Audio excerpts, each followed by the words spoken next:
What I believe is that during the Adam and Eve debacle, he ripped out about 90% of our cognitive abilities and left us with 10%. So when he turned around and saw this, he's thinking, wow. But he loved us so much. He's thinking, oh, wow, this is great. But this is not what I asked for. You're not going to be gods. Come on out. Because, he didn't make us in his image. And our thoughts are very powerful. Our thoughts, everything around you is created with thought. Everything around you is created with thought. Everything. So to say that we're not gods of our domain is would be ridiculous. Of course we are. So the deal is like, so we're doing good, and then we're going to build this tower. And God just chuckled and he said no, and he threw us all over the place. What he did is he said, oh, no, that ain't happening. Okay, so he said, I told you to be fruitful and multiply. He spreads us all over the place, because I asked why about everything. Is that, then they say they changed the language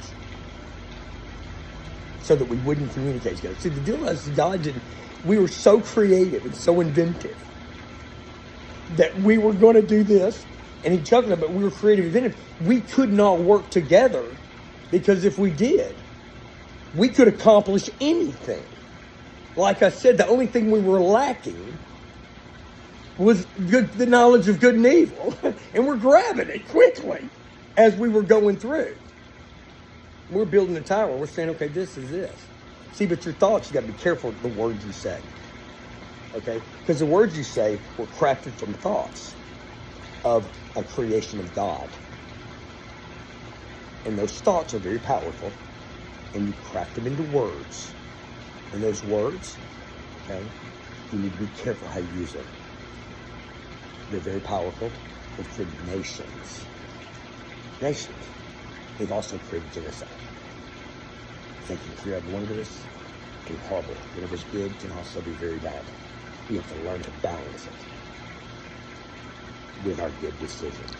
Isn't that amazing? And as we do, we grow. That's how it works. So the Tower of Babel here, we're looking at it. See, I don't believe that the language thing is real. I mean, I believe that, yeah, he changed our language, yeah, probably so, but I don't think that's what the translation of the Bible really should be. I think it's when you check the translation, you'll see that I think I may be right, that it says communication, because when the Tower of Babel was a creation of perception.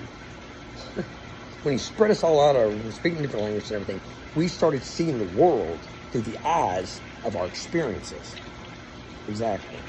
The way everything you see is about experiences. Okay? And you see through that. Okay? So what happens is, when we both look at something, we don't see the same thing. We think we do. We assume we do. But we don't. Not always.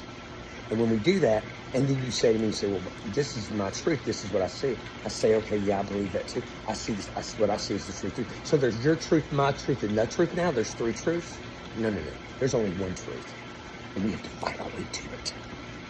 So we have to learn through sight to get to the answer. It's just not given to you. You have to dig for it. You have to ask why. You have to figure things out. And you have to move forward. That's how we do it. This is not hard stuff. This is still a path to move forward. And we have to move forward. We have to move forward in life, and that's how you do it. In the Tower of Babel, I think that word that they say that's a speech, I think it's communication. The way we communicate with the world. Your parental influences, your educational influences, every type of influence in your life that comes around, every TV show you ever watched, everything you've ever seen, everything comes to a point when you look at something, that's what you see. That's what that is. That's what that is. That's your perception, the way you see the world. It's amazing. Okay, and it's important. And it's important that you understand it, because you can understand God's plan better. Because God's our Father. Okay? All these steps going down through, from the Tower of Babel all the way through. Okay? What you're seeing is a father learning how to be a parent. If you as a parent had limited power, how would you react? If you had unlimited, you think, well, I created a reincarnation, which means I kind of believe that there's threads of other religions that tap in that are important too. I'm not telling you to say that and believe that. I'm not. I'm just saying I kind of believe that, because I believe in reincarnation, because I believe God loves us so much. When he wipes this out or does this. He's just sending them back to start over because he's figuring it's easier to give birth than it is to raise the dead, isn't it? It's easier to create, to help somebody from the beginning. If you don't start it from the beginning, it's the foundation. Can't you see? That is a foundational thing.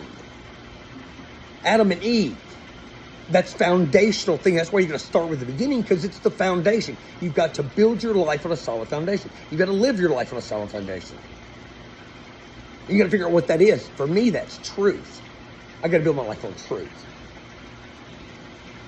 You know, and you got to understand that it's important. Because when I build my life on truth, then my decisions and the choices and things I make them better. Because that's why I'm supposed to. Because that's why I'm here. And the more I learn through that, the more I grow and the more I evolve. Because I think God's got good plan. God told me this. He spoke to me with this. And I'm telling you, I have great plans for you. Imagine what great plans He has for you. It's amazing. It's amazing.